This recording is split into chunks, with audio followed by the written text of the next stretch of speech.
විතෙන්ද මට පොඩ්ඩක් කතා කරන්න තියෙනවා. අපි අන්දර පැත්තට. හරිද? ඔව්.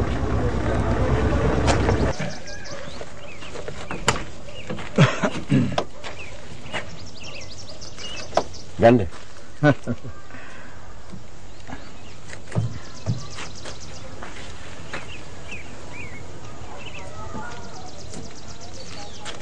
විතෙන්ද?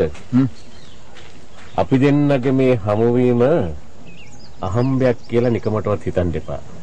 මොකද මොනවද එහෙම කියන්නේ? මම දේවාලෙට ගියා. දේවාලේ බාරේ ඔප්පු කළා එන අතරේ පෙරහැර මුණ ගැහුණා. නැවැත්තුවා. විතෙන්ද්‍ර මට හම්බ වුණා. ඒක නිසා අහම්බයක් කියලා හිතන්න එපා මේ හමුවීම. ඒක නෙමෙයි. මේ දවස්වල භූපතිවට කතා කරන්නේ නැහැ නේද? භූපති මහත්තයා දැන් වෙනස් වෙලා. මම දන්නවා මේ දවස්වල එයා ඉන්නේ කේරළෙ විත්තිය. අපෙන් මොනවද බණ්ඩාර මහත්තයාට කරන්න ඕනේ? මාත් එක්කෙන්ද මම වට වැඩක් පවරන්නවා. අපිට අංගම් පිටිය පරාජය කරන්න බැරි වුණා නේ. ඒක ඇත්ත. හැබැයි ජිතේන්ද්‍ර මේ සැරේ මම ඒගොල්ලොත් එක්ක හටනට බහින්නේ බහිරව ආරක්ෂාවකුත් එක්ක. ඔව්. ඔය අංගම් පිටියත් එක්ක මගෙත් ලොකු වෛරයක් තියෙනවා. ධනුෂ්ක අපි යන්. ජිතේන්ද්‍ර එන්න මාත් එක්කම යන්න අපේ ගෙදර. මට තියෙන වැදගත් දෙයක් කතා කරගන්න. යමු.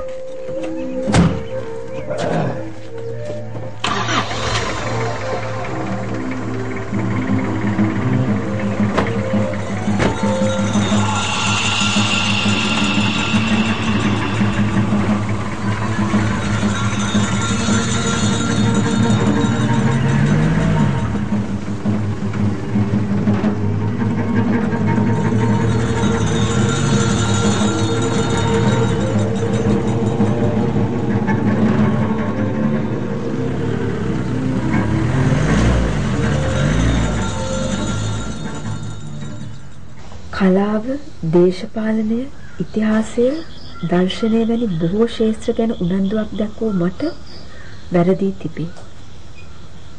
නැතහොත් මේ වෙනස කුමන්ත්‍රණයක් විය හැකිද? මංගල්‍යයට කරගෙන යන හැම දෙයක්ම නවත්තන්නම් මේ.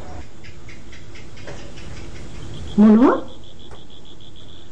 අපේ පරම්පරාවේ මගුල්ගයක් කියන්නේ මොකක් කියලා හිතන්නේ ඔය කතා කරන්නේ?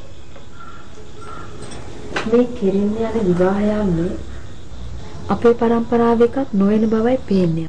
දිනක් නියම කරලා ඇඳුම් ආයතනුත් හදලා නෑයින්ට කිව්වට පස්සේ ඔයා මොනවද මේ කියන්නේ? විවාහය කියන්නේ ඔය එක දෙයකටවත් නෙමෙයි යන්නේ. දෙන්නෙක් එකට ඉන්න ආරම්භ කරන ජීවිතයක්. ඔයා මොනවද මේ මගෙන් හංගන්න හදන්නේ? අර අංගම් පිටින් ආපු කොල්ලා මොනවද කිව්වේ? මිනිසුන්ට කොල්ල බල්ලා කියලා කතා කරන්න එපා අම්මේ. ඒගොල්ලෝ තමයි මේ සීතාවක මේ රට රැකපු මිනිස්සු. හරි හරි. මොනවද යා කිව්වේ? එයා කියපු දේවල් තහවුරු කරලා අම්මට කියනකම් මේ මංගල්‍ය කටයුතු නවත්තන්න.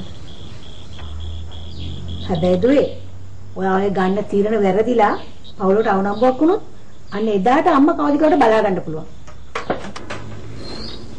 මං කවුද කියලා අම්මට බලා ගන්න පුළුවන් වෙන්නේ.